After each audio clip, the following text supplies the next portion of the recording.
flour and a half cup of water and mix it. The most easiest breakfast recipe you can ever make.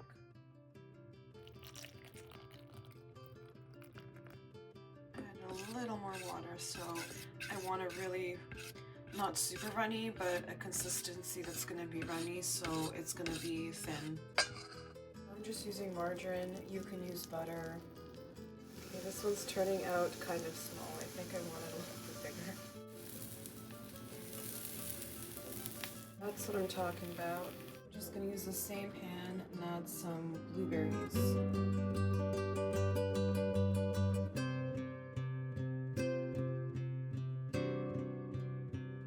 Sour cream.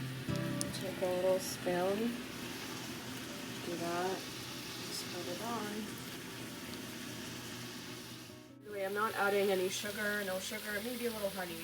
But now it's starting to get like big, so I'll take it off. So that's my simple breakfast.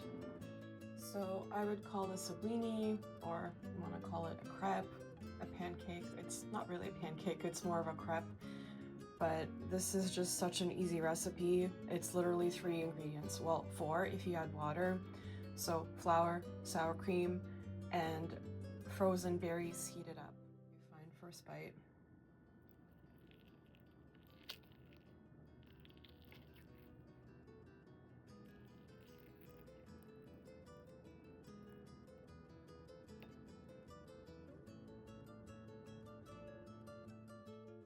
I've added no sugar in this recipe. The blueberries have like a sweet tartness, so it's not super sweet. If I was to add any sugar, I just probably add like a very small amount of honey. But I feel like even the sour cream, it's like tangy and it's not super sweet. But I think with like the blini, it's like has this, I don't know how it like activates a little bit of sweetness, but somehow you can just like maybe taste the sweetness in the flour, and that's where like the flavor comes from. But it's like a really good sugar-free alternative, and I don't mean like sugar-free as in aspartame or stevia or any of this. It's like completely sugar-free unless you include the natural sugar in the blueberries. Like, if this is not a satisfying breakfast, I don't know what is. If you want to start your morning like this, please be my guest. Coffee. I used this thing, this little pot.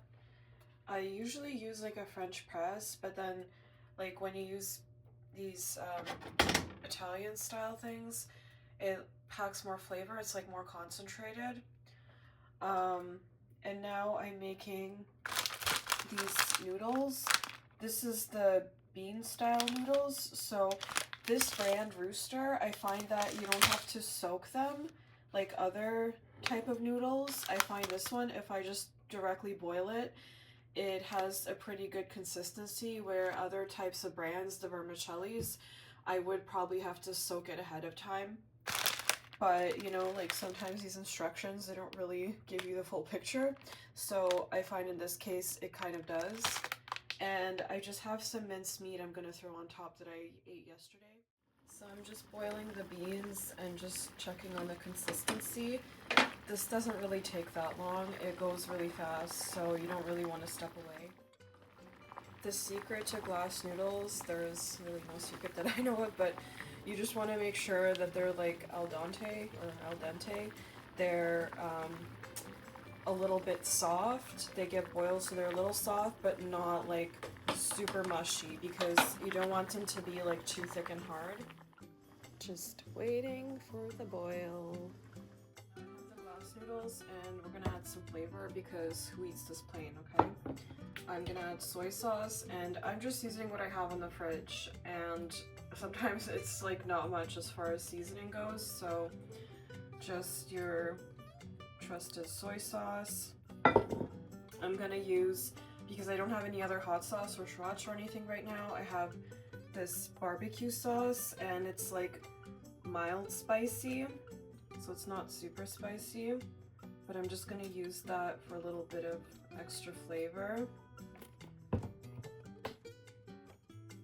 there I just added the ground meat from my last night's dinner leftovers on top.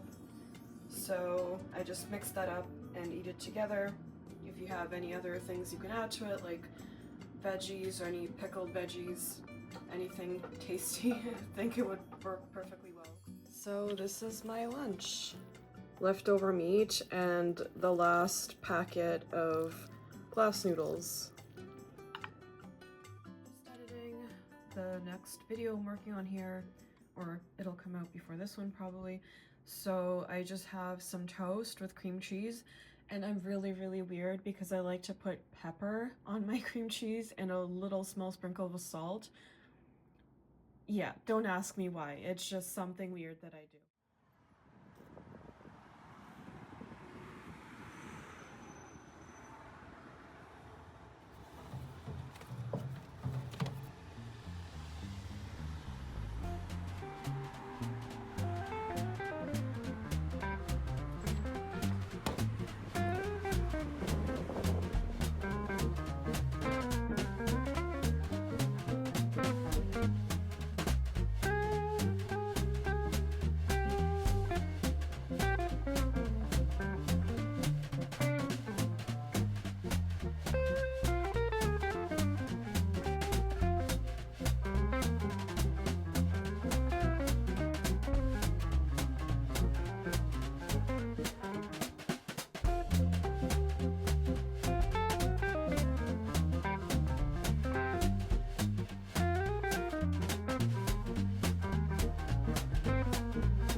this ramen. This is like probably my favorite ramen that you can find in most places, and with some Shanghai style bok choy, and it's just like one way to eat my vegetables and to have a carb. But I'm actually eating this for breakfast, which is a little insane for me, but like I'm so hungry. I walked a lot yesterday, and I just like I should stop eating so much ramen, but like I can't.